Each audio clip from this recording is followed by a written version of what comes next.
Hey there everyone, Hanyou here. Welcome back to Higurashi When They Cry, Chapter 1 Onikakushi. Last episode... well, let's face it, all the last few episodes have been more than a little insane. But that being said, we're carrying on, so let's jump right back into it, shall we? Honestly, I was reluctant to see Rina, who was waiting there on the other side of the door. The Rina on the other side, was it the Rina I knew?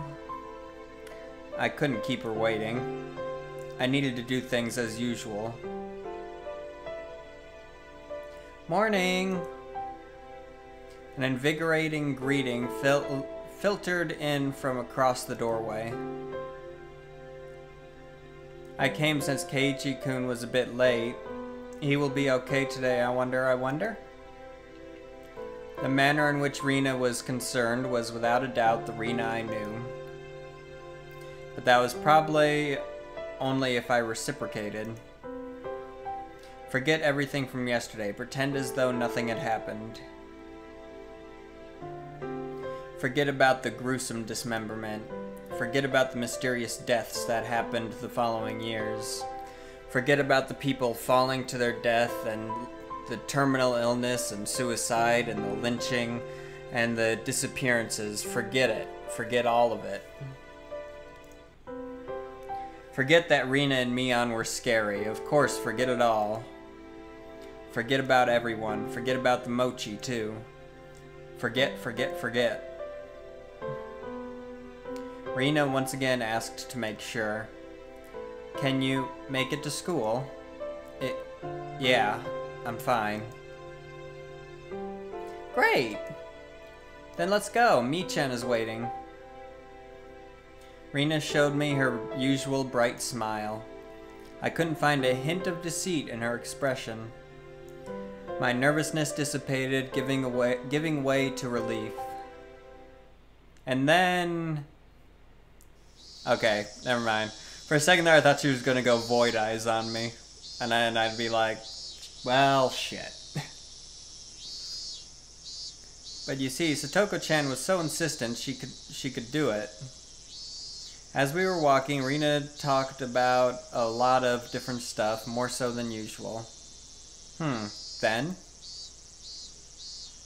Satoko-chan is clumsy, so she failed no matter how many times she tried. Oh, she was so cute. Everything Rina talked about was just silly nonsense, so I replied every so often and laughed from time to time. It was a rather laid-back conversation. We passed by one of our neighbors and they called out to us. Oh my, Keiichi-chan and Rina-chan, aren't you two a bit late today? Mion-chan said she was going on ahead.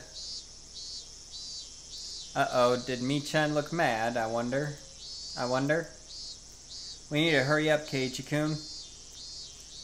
As we smiled and parted ways with our neighbor, they turned back towards me and stuck out a tongue. Not expecting that, I couldn't help but crack a smile. Ah, Keiichi-kun smiled. Huh? What? Rina stopped and stared at me. I was thinking that you still hadn't recovered from your cold since you seemed down this morning. Keiichi-kun, but now you seem fine. Fine. With a grin, she gently poked my cheek. It was a bright, sincere smile. Hey, Keiichi Maebara. How can you still doubt Rina after she shows you a smile like that? Maybe I just had a high fever up until today, and I imagined everything that I thought happened because I was bedridden and delirious. I really hope that was the case. If God would grant me just one wish, there's only one thing that I'd wish for. I would want what had happened in the past few days, more specifically from the night of the Watanagashi up until last night. I wanted all that to have never happened. I wonder how many times I'd wished for this these past few days. As long as Rina kept on smiling like this, I think I might just be I think it might just become reality. So I wanted Rina to keep on smiling. Keep on smiling. So, Keiichi-kun, here we go. Those mochi yesterday, did you eat them all? That vain wish of mine was instantly shattered. My heart began palpitating. The relaxed morning mood suddenly became frigid. Rina's smile was the same as usual. Her eyes were gentle as usual. Those mochi yesterday, did you eat them all? Of course, she wasn't asking the question at face value. In other words, Rina was asking, did you get the message? She was probably trying to convey that. Keiichi-kun? I was reluctant to give an answer. Rina stopped walking and stared deeply into my eyes. Ah. Don't hesitate, Keiichi Mabara.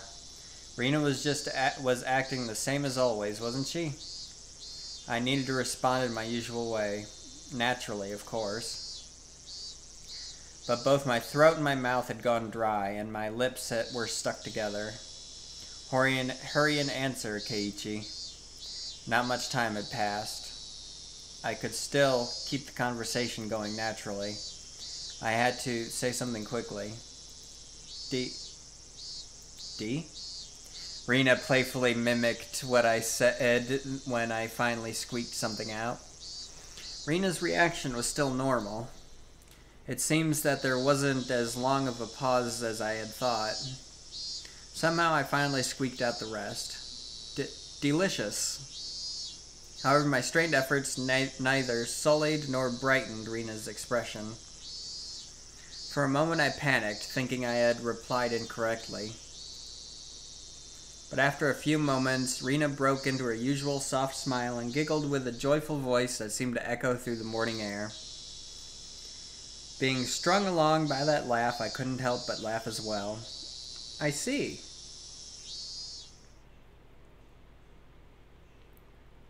Oh boy. So did you eat all of them, I wonder? My timid smile froze again. Did you make it without swallowing the sewing needle? Was that what she was asking? If I had swallowed it, then I wouldn't be here. Nah, I couldn't finish all of them. There's still some left. I was scared out of my wits, but that's how I played it. Huh? What about the homework to see if you could tell which one Rina made? Ah, that homework. Was it due today? Yeah, it's due today. Michan will get angry. There's probably a penalty game ready for you. We both laughed at each other again. To a casual observer, it was just a typical morning. If I could just let myself believe, then even I'd think it was just the usual morning routine. But I was certain I wasn't mistaken.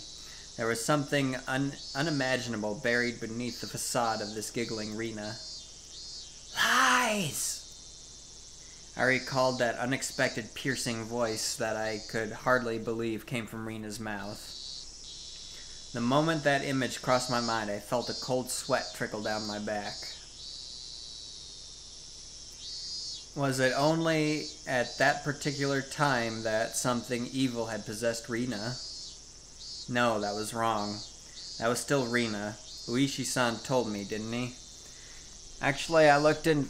Why are you remembering this when you were just telling yourself to forget this? Before she moved away to Hinamizawa, she was suspended from school. It seems she went through her school building and broke all of the windows. Rina had a disorder that normal people didn't. No matter how pleasantly she smiled, that fact would not change. But I couldn't even imagine how she looked as she broke all the glass throughout the school. One thing I knew was that it wasn't something spur of the moment. If it was some sudden outburst of anger, then maybe she'd break a pane or two. But she broke all the windows all throughout her school. Just imagine going through your own school, breaking the windows with a bat. That scared me for a second because I wasn't expecting the sound effect. Swinging full force at each pane of glass, one after another, paying no heed to the flying shards. Your classmates aghast. Unable to move from the sudden turn of events. I wonder where she could have found the most windows lined up in a row. Probably the hallway. Smash, walk, wind up, smash, walk, wind up.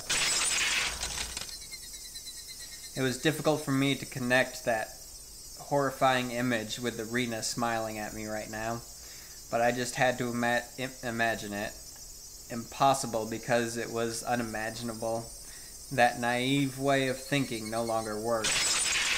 The unpleasant piercing sound of shattered glass, the crunching noise as Rena treads across the broken shards walking towards me. Rena's classmates going pale as they forget to even breathe. I wonder what they did as Rena came closer, breaking windows along her path. Did they earnestly try to bring her to her senses by saying something? Or did they jump at her, trying to stop her savagery? Or did they run to the staff room after being directed there by the teachers? Probably none of those. In the face of that blood-curdling sight of Rena bursting window after window, undoubtedly all they could do was silently clear a path for her. Dumbfounded, just clearing the path for Rena to continue. It was far too violent an act for them to seek refuge by looking the other way. That's not to say they were looking the other way. They were doing the only thing they could do to protect themselves. If they had done something differently from the rest, they may have suddenly found themselves as Rena's new target. What would Rena have done to whoever attracted her attention?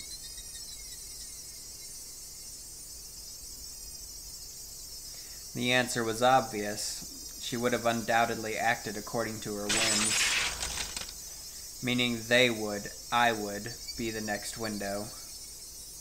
Rena staring into my eyes, shards of glass crunching and crackling underfoot as she drew closer.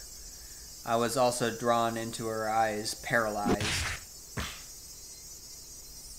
Sorry for the sniffling.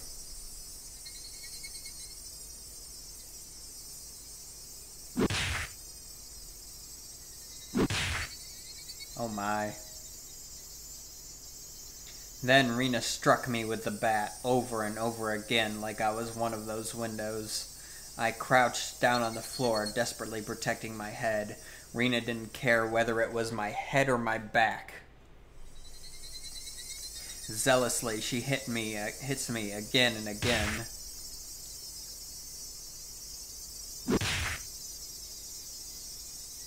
What kind of expression was she making as she was doing this over and over again? I peered up to see.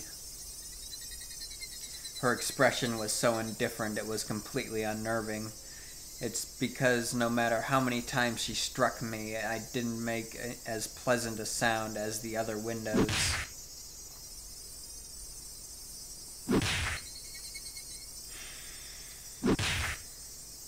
Well, this is certainly disturbing. What the fuck are you thinking about while walking with Rena to class, man?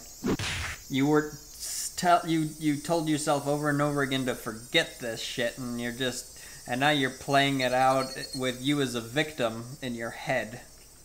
She struck me continuously, over and over again. The sound Rena wanted didn't come out. Our classmates standing around didn't try to stop her. They didn't want to be the next window. Somebody save me. Turning a blind eye unless we're hanging out. But of course, everyone in class scrambled to obtain the highest standardized test scores. They'd gain nothing from saving a cram school tryhard like me. Eventually, there would be a faint sound similar to when you crack open a walnut. Ugh. and some sort of reddish-black spray would shoot out. Anyway, it wasn't that Rena momentarily lost herself in her anger. After forcing myself to breathe and calming down my heart, I recalled what Uishi told me. And in the counselor's medical report, he recorded all the conversations he had with Rina-san. It shows up, and quite a bit at that. What does? She mentioned the word Oyashiro-sama. Following that, Rina was suspended and had regular examinations at the hospital. Then, as Rina was undergoing counseling, she said it over and over, Oyashiro-sama. It seems that the Oyashiro-sama she spoke of was like a ghost appearing in her house every night, standing over her pillow looking down at her. She was only a piece of the... That was only a piece of their conversation, so I still couldn't see the big picture. But it was by no means a happy little conversation. Then what Rina did was she saying that ghastly incident was a result of her being possessed by Oyashiro-sama. Up until now, I didn't want to believe in Oyashiro-sama's curse. That's why I wanted to say that the mysterious deaths every year happen because of some sort of conspiracy. Every time I talked with Uishi-san, I was more certain that the deaths were the work of men and not of some curse.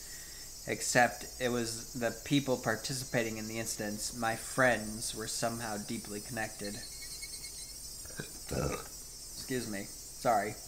If it was people perpetrating the incidents, my friends were somehow deeply connected. If I refused to believe that the curse was real, then I would have to believe those who acted the kindest to me were deeply involved in the incidents. Why? How? For what reason? Was Rina? Was everybody? It was much more painful and troublesome than accepting that it was just Oyashiro-sama's curse. In the aftermath, Rina had admitted to her doctor that it was because she was possessed by Oyashiro-sama.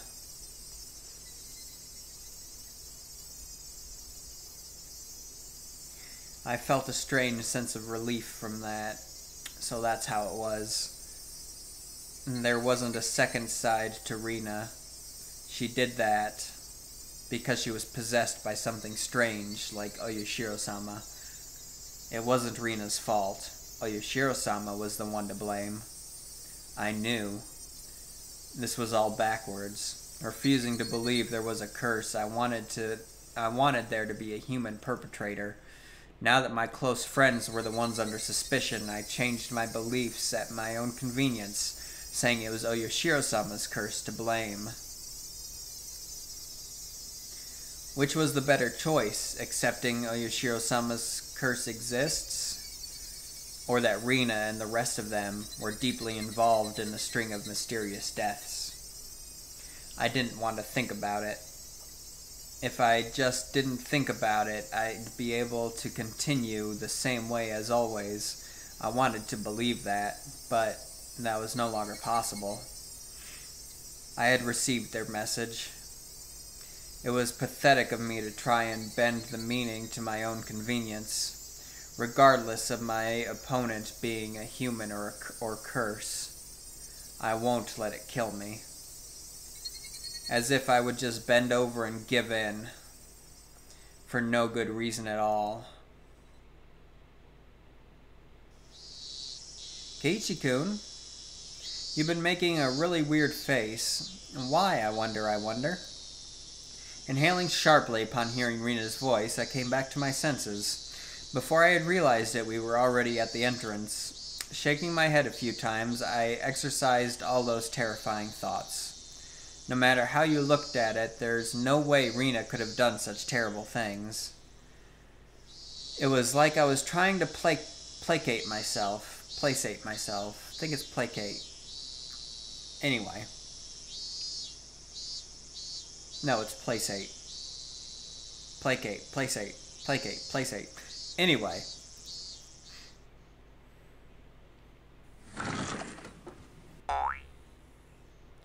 And Satoko!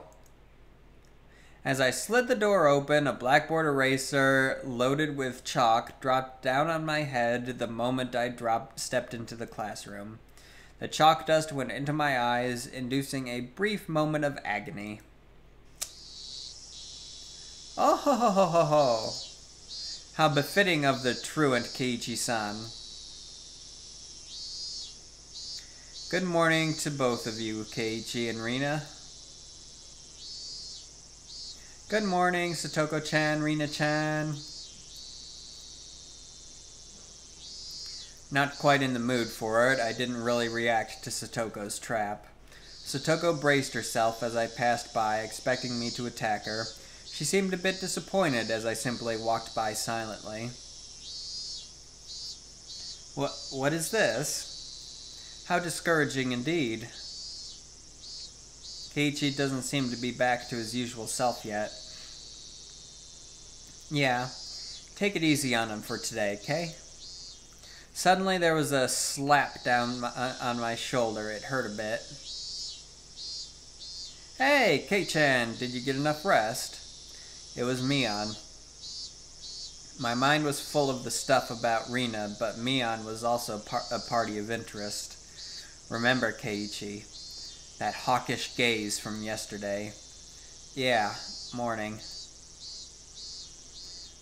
What's with that unenergetic greeting?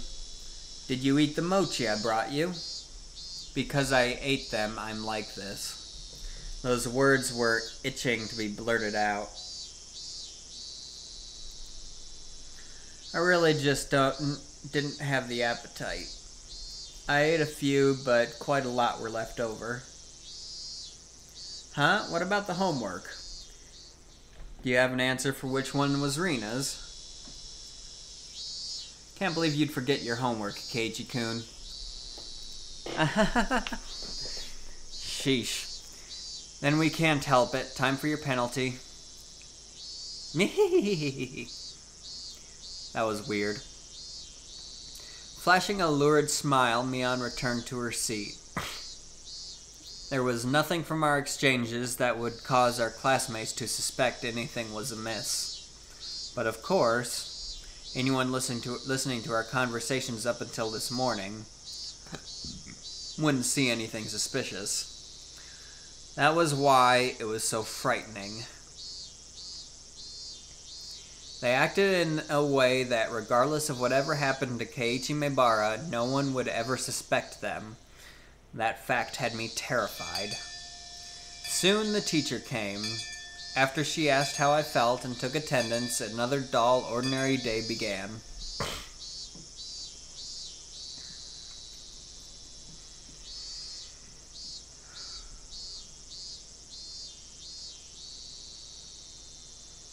I haven't been sniffling for most of the day, and once I start recording, I start sniffling.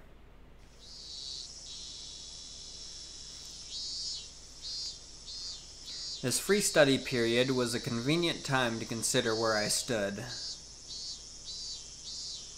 I gently closed my eyes and pondered the ridiculous position I was in right now.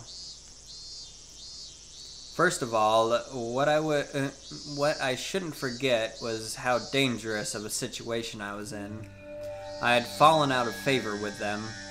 After interacting with Uishi-san multiple times, I could see it as I was getting closer to the heart of the matter. The warning yesterday with the mochi was a good indicator of that. No, calling it a warning was just my habit of understanding things. It probably had no meaning beyond stunting my progress and buying themselves some time. Until they had a method of erasing me. They were just biding their time. It didn't change the fact that I knew too much. The chilling sensation of my desk made me recall Satoshi Hojo, The boy who was using this seat until last year when he disappeared. Was he also similar to me? Did he learn something he shouldn't have and was erased? Damn. I wouldn't let them get rid of me so easily. Never.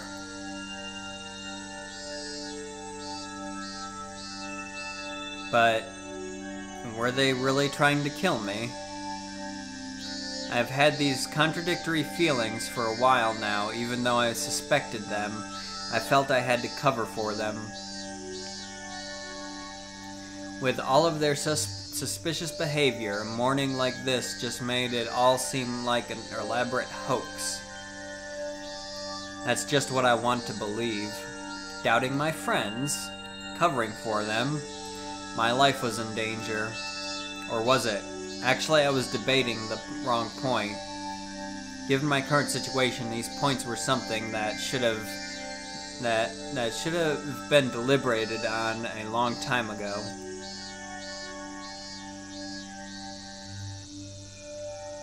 But really, Rena and the rest of them, were they actually aiming to kill me? The little voice inside me continued to torment me with these unresolvable trains of thought. Are you an idiot, Keiichi Mibara? The answer should be obvious. But maybe that sewing needle might have just been an accident, right? How could you screw up and drop a sewing needle into a piece of mochi? The benefit of the doubt can only go so far. Both Rena and Mion had acted and behaved suspiciously, but maybe it was all some sort of misunderstanding. What kind of misunderstanding?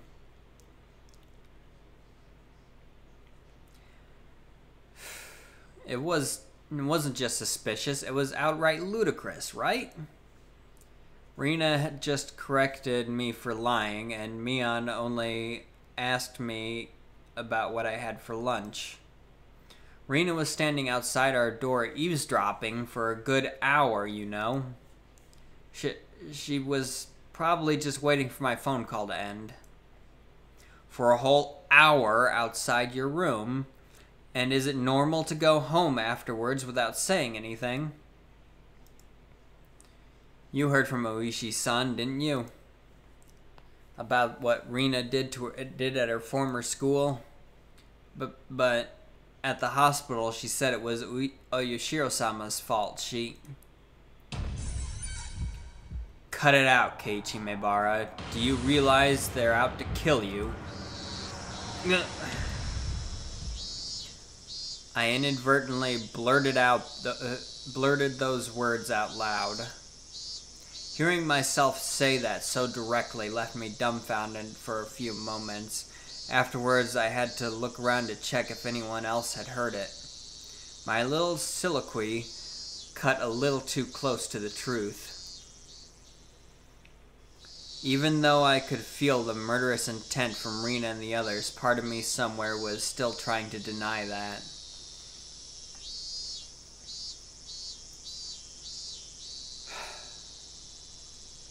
This late in the game, such hesitation could be fatal. I knew that. But I was just your average student, a man living his normal everyday life. Do you think I could suddenly believe that my friends, who I had been happily laughing together with up until last Sunday, now intended to kill me? Right? You're too soft, Keiichi. This time I remembered to keep my voice down so only I could hear it. There was one thing I now understood. I was too soft. I didn't completely understand how dangerous Rena and the rest of them were. No, I wasn't trying to understand. I was too soft for not listening to Oishi-san when he was earnestly showing me the heart of the matter. I didn't listen because I was too busy pretending to be dejected. I didn't comprehend it. I was just running away. I didn't comprehend it, so nobody had any notion to try and kill me. I needed to get rid of such naive thoughts. And yeah, this was an interesting one, but we're going to end here. So if you enjoyed this episode, please leave it a like. Don't forget to subscribe for more content in the future. And until next time, have a good one. I'll see you next time. Bye.